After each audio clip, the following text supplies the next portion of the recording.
കേന്ദ്ര തിരഞ്ഞെടുപ്പ് കമ്മീഷന്റെയും അതേപോലെ സംസ്ഥാന തിരഞ്ഞെടുപ്പ് കമ്മീഷന്മാരുടെയും ദേശീയ വട്ടമേശ സമ്മേളനം ഇന്ന് ന്യൂഡൽഹിയിലെ ഭാരത മണ്ഡപത്തിൽ നടക്കും.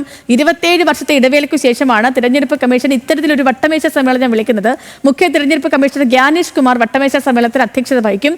ശരത്ലാൽ വിവരങ്ങളുമായി നമുക്കിപ്പം തത്സമയമുണ്ട് ഡൽഹിയിൽ നിന്ന്. ശരത്ത്, വർഷങ്ങൾക്ക് ശേഷമുള്ള വട്ടമേശ സമ്മേളനം അതിന് പ്രാധാന്യമേറാണ്. പിന്നെ മാത്രമല്ല, ഇത്തവണ ഇങ്ങനെ ഒരു വട്ടമേശ സമ്മേളനം കൂടുമ്പോൾ SIR എന്ന് പറയുന്ന ഒരു പുതിയ പരിപാടി കൂടി സംസാരിക്കാനുണ്ട്. അപ്പോൾ ഇന്ന് എന്തൊക്കെ കാര്യങ്ങൾ നമ്മൾ പ്രതീക്ഷിക്കണം? Sarathlal, good morning.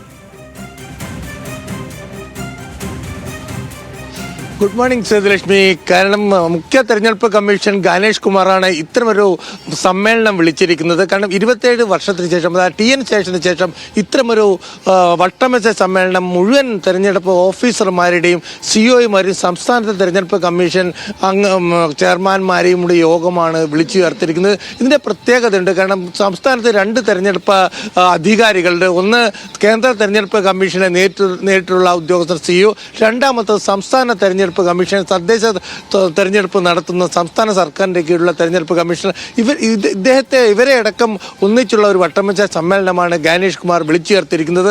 വളരെ പ്രധാനപ്പെട്ട ഒരു കാര്യം കൊണ്ട് മുഖ്യ തെരഞ്ഞെടുപ്പ് കമ്മീഷനെതിരെ കോൺഗ്രസ് പാർട്ടിയും മറ്റു പ്രതിപക്ഷവും രൂക്ഷമായ പ്രതികരണങ്ങളും ആക്രമണവും നടത്തുന്ന സാഹചര്യത്തിലാണ് തൻ്റെ പ്രതിച്ഛായ കൂടി മെച്ചപ്പെടുത്തുന്ന രീതിയിലേക്ക് കാര്യങ്ങൾ കൊണ്ടുപോകാൻ ഗാനേഷ് കുമാർ തീരുമാനിച്ചത്. അതിൻ്റെ ഭാഗമായി തന്നെയാണ് ഇത്തരമൊരു വട്ടമേശ സമ്മേളനം വിളിച്ചു ചേർത്തതും. കാരണം TN ശേഷന് ശേഷം ഇത്തരമൊരു നടപടി ഇതുവരെയുള്ള ഒരു മുഖ്യ തെരഞ്ഞെടുപ്പ് കമ്മീഷണർമാരും നടത്തിയിട്ടില്ല.